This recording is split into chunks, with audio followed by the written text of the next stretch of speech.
بسم اللہ الرحمن الرحیم۔ اللہ کے نام سے شروع جو بہت مہربان اور نہایت رحم کرنے والا۔ اس کی کلاس میں ہم انشاءاللہ سورہ قریش، سورہ فیل اور سورہ ہمزہ کا ترجمہ اور تفسیر کریں گے۔ سورہ قریش سے شروع کرتے ہیں۔ لِإِلَافِ قریش، قریش کو مانوس کرنے کی وجہ سے، الافہم انہیں مانوس کرنے، رحلۃ الشتاء والصیف گرمی اور سردی کے سفر سے، فَلْيَعْبُدُوا تو انہیں چاہیے کہ عبادت کریں، رَبَّ هَٰذَا الْبَیْتِ اس گھر کے رب کی، الذی جس نے، اطعمہم کھانا دیا انہیں، من جوع بھوک سے، اور آمنہم امن عطا کیا انہیں، من خوف خوف سے۔ اب اس پوری سورہ کا بامحاورہ ترجمہ کرتے ہیں۔ قریش کو مانوس کرنے کی وجہ سے، انہیں سردی اور گرمی دونوں کے سفر سے مانوس کرنے کی وجہ سے، تو انہیں اس گھر کے رب کی عبادت کرنی چاہیے جس نے انہیں بھوک میں کھانا دیا اور انہیں خوف سے امن بخشا۔ اب اس سورہ کی تفسیر کرتے ہیں۔ لِإِلَافِ قریش، قریش کو مانوس کرنے کی وجہ سے۔ اس صورت کا خلاصہ یہ ہے کہ اللہ تعالیٰ کی نعمتیں بے شمار ہیں۔ ان میں سے ایک ظاہری نعمت یہ کہ اس نے قریش کو ہر سال دو سفروں کی طرف رغبت دلائی اور ان کی محبت ان کے دل میں ڈالی۔ چنانچہ قریش تجارت کے لیے سردی کے موسم میں یمن کا اور گرمی کے موسم میں شام کا سفر کرتے تھے، اور ہر جگہ کے لوگ انہیں اہل حرم کہتے تھے اور ان کی عزت و حرمت کرتے تھے۔ یہ امن کے ساتھ تجارتیں کرتے تھے، ان تجارتوں سے فائدہ اٹھاتے اور مکہ مکرمہ جہاں نہ کھیتی ہے نہ معاش کے اسباب، وہاں رہائش رکھنے کے لیے مسلسل سرمایہ پہنچاتے۔ ان پر اللہ تعالیٰ کی یہ نعمت ظاہر ہے اور یہ لوگ اس سے فائدہ اٹھاتے ہیں، تو انہیں چاہیے کہ وہ اس نعمت کا شکر ادا کرتے ہوئے کعبہ معظمہ کے رب کی عبادت کریں جس نے انہیں ان سفروں کے ذریعے بھوک کی اس حالت میں کھانا دیا جس میں وہ ان سفروں سے پہلے اپنے وطن میں کھیتی نہ ہونے کے باعث مبتلا تھے، اور انہیں حرم شریف کے سبب اور مکہ والے ہونے کی وجہ سے خوف سے امن بخشا کہ کوئی ان کے ساتھ مزاحمت نہیں کرتا، حالانکہ ان کے اطراف اور قرب و جوار میں قتل و غارت گری ہوتی رہتی ہے، قافلے لٹتے ہیں اور مسافر مارے جاتے ہیں۔ بعض مفسرین نے فرمایا کہ خوف سے امن بخشنے سے مراد یہ ہے کہ انہیں جذام کے مرض سے امن دیا، ان کے شہر میں انہیں جذام کا مرض نہ ہوگا، اور بعض مفسرین نے فرمایا اس سے مراد یہ ہے کہ تاجدار رسالت صلی اللہ تعالیٰ علیہ وسلم کی برکت سے انہیں عظیم خوف سے امان عطا فرمائی۔ قریش اس قبیلے کا نام ہے جس میں سید المرسلین صلی اللہ تعالیٰ علیہ وسلم کی ولادت مبارکہ ہوئی۔ اس قبیلے کے اس نام کی مختلف وجوہات بیان کی گئی ہیں۔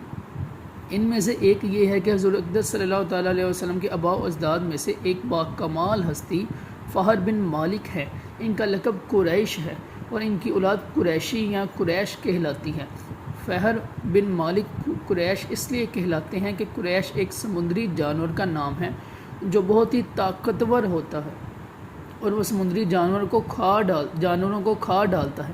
یہ جانور تمام جانوروں پر ہمیشہ غالب ہی رہتا ہے، کبھی مغلوب نہیں ہوتا، اور چونکہ فہر بن مالک اپنی شجاعت اور خودداد طاقت کی بنا پر عرب کے تمام قبائل پر غالب تھے، اس لیے تمام عرب والے ان کو قریش کے لقب سے پکارنے لگے۔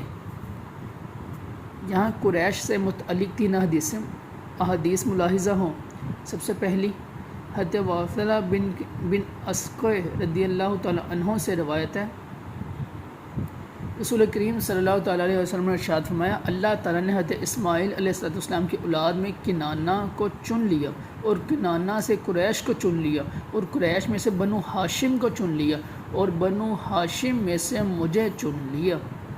دوسری حدیث مبارکہ حضرت ابو ہریرہ رضی اللہ عنہ سے روایت ہے، سید المرسلین صلی اللہ تعالیٰ علیہ وآلہ وسلم نے ارشاد فرمایا، لوگ اس معاملہ حکمرانی میں قریش کے تابع ہیں کہ مسلمان ان کے مسلمانوں کے اور کافر ان کے کافروں کے تابع ہیں۔ حضرت معاویہ رضی اللہ عنہ سے روایت ہے، رسول اللہ صلی اللہ تعالیٰ علیہ وسلم نے ارشاد فرمایا، خلافت قریش میں رہے گی جب تک یہ دین کے محافظ رہیں، اور جو کوئی ان سے عداوت رکھے گا اسے اللہ تعالیٰ اوندے منہ گرائے گا۔ اس آیت سے ہمیں چند باتیں بھی معلوم ہوئی کہ کفار بھی شرعی عبادت کے مکلف ہیں کہ ایمان لائیں اور عبادت کریں۔ نمبر 2، کفر کی حالت میں کوئی نیکی صحیح عبادت نہیں، کیونکہ کفار مکہ طواف، حج، عمرہ اور حاجیوں کی خدمت کرتے تھے مگر انہیں کالعدم قرار دیا گیا۔ نمبر 3، کعبہ معظمہ عظمت و جلال والے رب تعالیٰ کی ذات کا مظہر ہے۔ نمبر 4، اللہ تعالیٰ اگرچہ ہر ادنا و اعلیٰ کا رب ہے، لیکن اس کی ربوبیت کو اس کی اعلیٰ مخلوق کی طرف منسوب کرنا چاہیے، جیسے یوں کہنا چاہیے، اے محمد مصطفیٰ صلی اللہ تعالیٰ علیہ وآلہ وسلم کے رب، اے کعبہ معظمہ کے رب۔ لوگوں کو سہولت دینا اور معاشرے میں امن قائم کرنا اسلام کی بنیادی ترجیح اور خصوصیت ہے۔ آیت نمبر 4 میں بھوک کی حالت میں کھانا دیے جانے اور خوف کی حالت میں امن دیے جانے کا ذکر ہے۔ یاد رہے کہ بھوک اور خوف دو ایسی چیزیں ہیں جو معاشرے میں گناہوں اور بدکاریوں کی تعداد میں اضافہ کرنے، جرائم کی شرح بڑھانے، بدامنی اور بدسکونی پھیلانے میں انتہائی اہم اور مرکزی کردار ادا کرتی ہیں، جبکہ بھوک کا ختم ہونا اور خوف کا دور ہو جانا معاشرے میں پاکیزہ ماحول اور امن و امان کی فضا قائم کرنے میں بہت بڑے معاون ہیں۔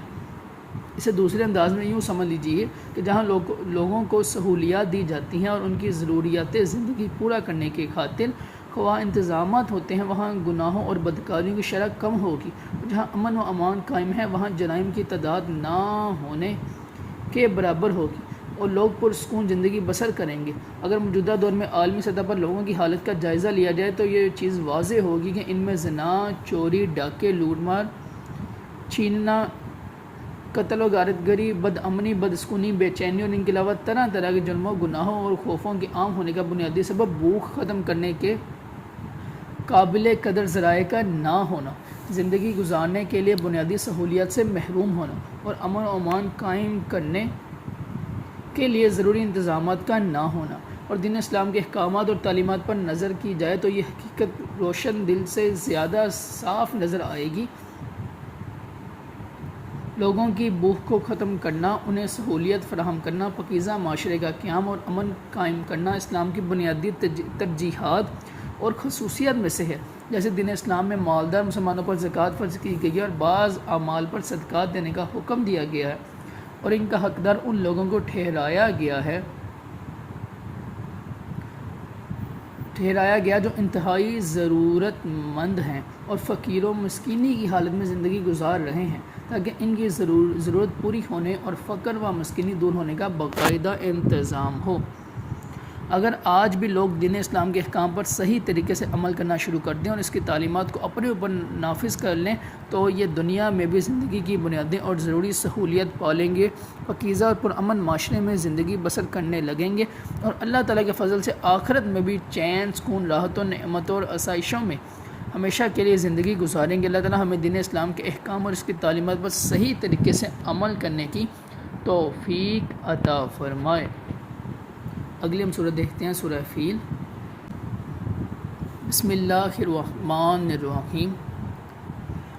الم تارا، کیا، لم تارا تم نے نہ دیکھا، کیفا کیسا، فعلا کیا، ربک تمہارے رب نے، باصحاب الفیل ہاتھی والوں کے ساتھ،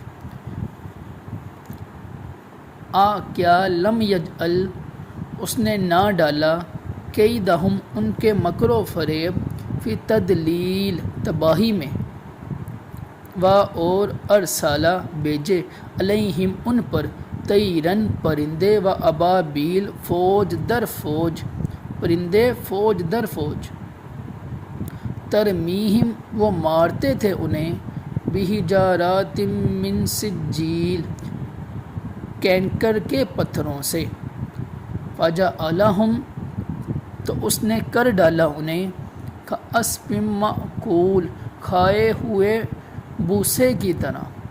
اب اس آیت کا اس سورہ کا بامحاورہ ترجمہ دیکھتے ہیں۔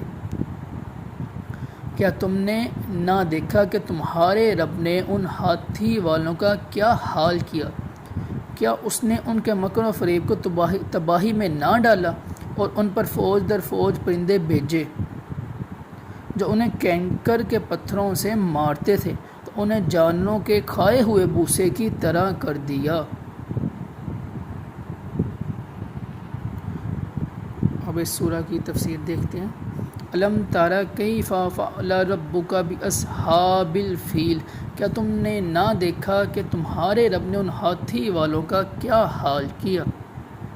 اس صورت میں جو واقعہ بیان کیا گیا اس کا خلاصہ یہ ہے کہ یمن اور حبشہ کے بادشاہ ابرہہ نے جب حج کے موسم میں لوگوں کو بیت اللہ کا حج کرنے کی تیاری کرتے ہوئے دیکھا، اس نے اس گڑھ سے صنعاء میں ایک کنیسہ عبادت خانہ بنایا کہ حج کرنے والے مکہ مکرمہ جانے کی بجائے یہیں آئیں اور اسی کنیسہ کا طواف کریں۔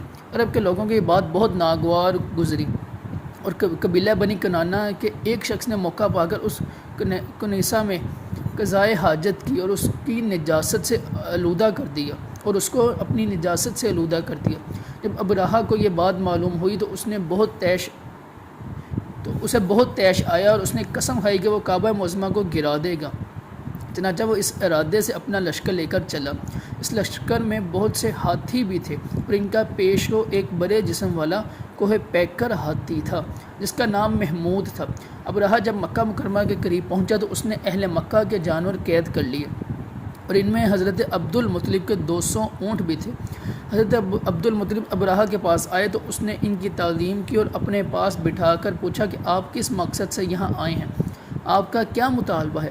آپ نے فرمایا میرا مطالبہ یہ ہے کہ میرے اونٹ مجھے واپس کر دیے جائیں۔ ابرہہ نے کہا مجھے آپ کی بات سن کر بہت تعجب ہوا ہے کہ میں اس خانہ کعبہ کو ڈھانے کے لیے یہاں آیا ہوں جو آپ کا اور آپ کے باپ دادا کا معظم و محترم مقام ہے، آپ اس کے لیے تو کچھ نہیں کہتے اور اپنے اونٹوں کی واپسی کا مطالبہ کر رہے ہیں۔ آپ نے فرمایا میں اونٹوں ہی کا مالک ہوں، اس لیے انہی کے بارے میں کہتا ہوں اور کعبے کا جو مالک ہے وہ خود اس کی حفاظت فرمائے گا۔ اس سن کر ابرہہ نے آپ کے اونٹ واپس کر دیے۔ حضرت عبد المطلب نے واپس آ کر قریش کو صورتحال سے آگاہ کیا اور انہیں مشورہ دیا کہ وہ پہاڑوں کی گھاٹیوں اور چوٹیوں میں پناہ گزیر ہو جائیں۔ چنانچہ قریش نے ایسا ہی کیا اور حضرت عبد المطلب نے کعبے کے دروازے پر پہنچ کر بارگاہ الہی میں کعبہ کی حفاظت کی دعا کی اور دعا سے فارغ ہو کر آپ بھی اپنی قوم کی طرف چلے گئے۔ ابرہہ نے صحیح ترک اپنے لشکر کو تیاری کا حکم دیا تو اس وقت محمود نامی ہاتھی کی حالت یہ تھی کہ جب اسے کسی اور طرف چلاتے تو چلتا تھا، لیکن جب کعبہ کی طرف اس کا رخ کرتے تو وہ بیٹھ جاتا تھا۔ اللہ تعالیٰ نے ابرہہ کے لشکر پر سمندر کی جانب سے پرندوں کی فوجیں بھیجی اور ان میں سے ہر پرندے کے پاس 3 کینکریاں تھیں،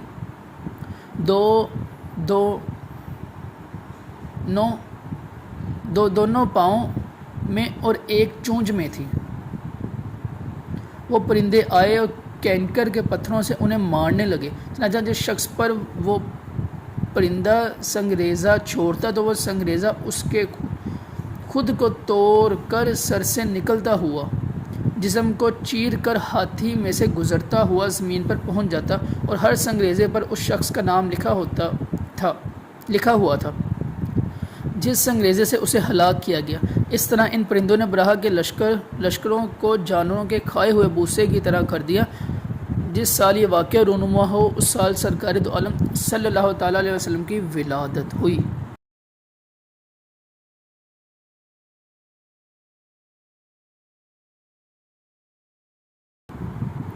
بسم اللہ الرحمن الرحیم۔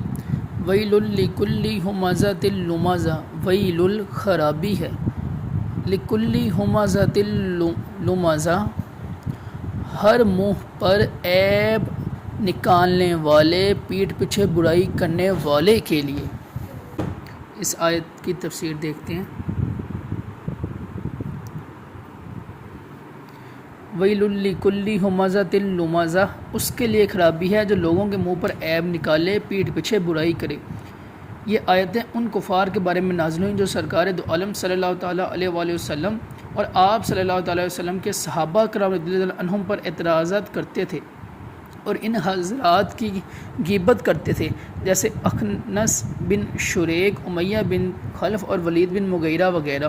اس آیت میں مذکور حکم ہر غیبت کرنے والے کے لیے عام ہے۔ ایک اور مقام پر اللہ تعالیٰ نے ارشاد فرمایا، سورہ حجرات آیت نمبر 12، اے ایمان والو بہت زیادہ گمان کرنے سے بچو، بے شک کوئی گمان گناہ ہو جاتا ہے، اور پوشیدہ باتوں کی جستجو نہ کرو اور ایک دوسرے کی غیبت نہ کرو۔ کیا تم میں سے کوئی پسند کرے گا کہ اپنے مرے ہوئے بھائی کا گوشت کھائے؟ تو یہ تمہیں ناپسند ہوگا، اور اللہ سے ڈرو، بے شک اللہ بہت توبہ قبول کرنے والا مہربان ہے۔ حضرت انس بن مالک رضی اللہ عنہ سے روایت ہے، حضور اکرم صلی اللہ تعالیٰ علیہ وسلم نے ارشاد فرمایا، میں معراج کی رات ایسی قوم کے پاس سے گزرا جو اپنے چہروں اور سینوں کو تانبے کے ناخنوں سے نوچ رہے تھے۔ میں نے پوچھا، اے جبریل علیہ السلام، یہ کون لوگ ہیں؟ انہوں نے عرض کی، یہ لوگوں کا گوشت کھاتے یعنی غیبت کرتے تھے اور ان کی عزت خراب کرتے تھے۔ اللہ تعالیٰ ہمیں غیبت اور عیب جوئی جیسے مذموم اعمال سے بچنے کی توفیق عطا فرمائے۔ آگے دوسری آیت دیکھتے ہیں، اللہ بھی جس نے جمع کیا مالن مال و عددہ اور گن کر رکھا اسے، جس نے مال جوڑا اور اسے گن کر رکھا۔ اللہ بھی جمع مالا و عددہ، جس نے مال جوڑا اور اسے گن کر رکھا۔ اس سے معلوم ہوا کہ مال جوڑنا اور گن کر رکھنا لوگوں کے منہ پر عیب نکالنے اور پیٹھ پیچھے برائی کرنے کے مذموم اوصاف پیدا ہونے کا ایک سبب ہے۔ ہمارے معاشرے میں مالدار لوگوں کی تعداد ایسی ہے جو اس مرض میں بری طرح مبتلا ہے۔ اللہ تعالیٰ انہیں ہدایت عطا فرمائے۔ یاد رہے کہ مال جمع کرنا، گن کر رکھنا چند صورتوں میں برا ہے۔ حرام ذرائع سے مال جمع کیا جائے، جمع شدہ مال سے شرعی حقوق ادا نہ کیے جائیں، مال جمع کرنے میں ایسا مشغول ہو جانا کہ اللہ تعالیٰ کو بھول جائے، اللہ تعالیٰ پر توکل کرنے کے بجائے صرف مال کو آفات دور کرنے کا ذریعہ سمجھا جائے۔ آگے آیت نمبر 3 سے دیکھتے ہیں، یحسب، وہ سمجھتا ہے، انا، کہ مالہ، اس کا مال، اخلدہ، ہمیشہ رکھے گا اسے دنیا میں، کلا، ہرگز نہیں، لینبذن، وہ ضرور پھینکا جائے گا، فی الحطمہ، چرا کر دینے والی میں، وما ادراک، اور کیا معلوم تجھے، ما مل حطمہ، کیا ہے چرا کر دینے والی، نار اللہ الموقدہ، اللہ کی برکائی ہوئی آگ ہے، اللہ تی، وہ جو تطلع، چر جائے گی، علی الافئدہ، دلوں پر، انہا، بے شک وہ، علیہم، ان پر، موصدہ، بند کر دی جائے گی، فی اماد ممددہ، لمبے لمبے ستونوں میں۔ اب 3 سے لے کے 9 تک آیتوں کا محاورہ ترجمہ دیکھتے ہیں۔ وہ سمجھتا ہے کہ اس کا مال اسے دنیا میں ہمیشہ رکھے گا، ہرگز نہیں، وہ ضرور چورا کر دینے والی میں پھینکا جائے گا۔ اور تجھے کیا معلوم کہ وہ چورا کر دینے والی کیا ہے؟ وہ اللہ کی برکائی ہوئی آگ ہے، وہ جو دلوں پر چر جائے گی، بے شک وہ ان پر بند کر دی جائے گی لمبے لمبے ستونوں میں۔ ان آیات کی تفسیر دیکھتے ہیں، یحسب ان مالہ اخلدہ، وہ سمجھتا ہے کہ اس کا مال اسے دنیا میں ہمیشہ رکھے گا۔ اس آیت اور اس کے بعد والی 6 آیات کا خلاصہ یہ ہے کہ لوگوں کے منہ پر عیب نکالنے، پیٹھ پیچھے برائی کرنے، مال جوڑنے اور گن کر رکھنے والا یہ سمجھتا ہے کہ اس کا مال اسے دنیا میں ہمیشہ رکھے گا اور مرنے نہیں دے گا، جس کی وجہ سے وہ مال کی محبت میں مست ہے اور نیک عمل کی طرف مائل نہیں ہوتا۔ ایسا ہرگز نہیں ہوگا، بلکہ وہ ضرور جہنم کے چورا چورا کر دینے والے طبقے میں پھینکا جائے گا، جہاں آگ اس کی ہڈیاں پسلیاں توڑ ڈالیں گی۔ تو اور تجھے کیا معلوم کہ وہ چورا چورا کر دینے والی کیا ہے؟ وہ اللہ کی برکائی ہوئی آگ ہے جو کبھی سرد نہیں ہوتی۔ اس کا وصف یہ ہے کہ وہ جسم کے ظاہری حصے کو بھی جلائے گی اور جسم کے اندر بھی پہنچے گی اور دلوں کو بھی جلائے گی۔ بے شک انہیں آگ میں ڈال کر دروازے بند کر دیے جائیں گے، اور دروازوں کی بندش آتشیں لوہے کی ستونوں سے مضبوط کر دی جائیں گی تاکہ کبھی دروازہ نہ کھولے۔ اور بعض مفسرین نے اس کا یہ معنی بیان کیے ہیں کہ دروازے بند کر کے آتش ستونوں سے ان کے ہاتھ پاؤں باندھ دیے جائیں گے۔ سورہ ہمزہ کی آیت نمبر 6 سے معلوم ہوا کہ جہنم کی آگ دوسری آگ کی طرح نہیں ہے۔ حضرت ابو ہریرہ رضی اللہ عنہ سے روایت ہے، رسول اللہ صلی اللہ تعالیٰ علیہ وسلم نے ارشاد فرمایا، جہنم کی آگ 1000 برس برکائی گئی یہاں تک کہ وہ سرخ ہوگی، پھر 1000 برس برکائی گئی یہاں تک کہ وہ سفید ہوگی، پھر 1000 برس برکائی گئی حتیٰ کہ وہ سیاہ ہوگی، تو اب وہ سیاہ اور اندھیری ہے۔ اللہ تعالی علی الافئدہ، وہ جو دلوں پر چڑھ جائے گی۔ دل ایسی چیز ہے جن میں ذرا سی گرمی برداشت کرنے کی تاب نہیں، تو جب جہنم کی آگ ان پر چڑھ جائے گی اور موت آئے گی نہیں، تو اس وقت کیا حال ہوگا۔ اور دلوں کو جلانا اس لیے ہے کہ وہ کفر، باطل عقائد اور فاسد نیتوں کے مقام ہیں۔ یہاں تک کہ ہماری سورہ ہمزہ کی ترجمہ تفسیر، یہ آج ہم نے 3 صورتیں اور ان کا ترجمہ تفسیر کر لیا، باقی ہم انشاءاللہ کل کی کلاس میں کریں گے۔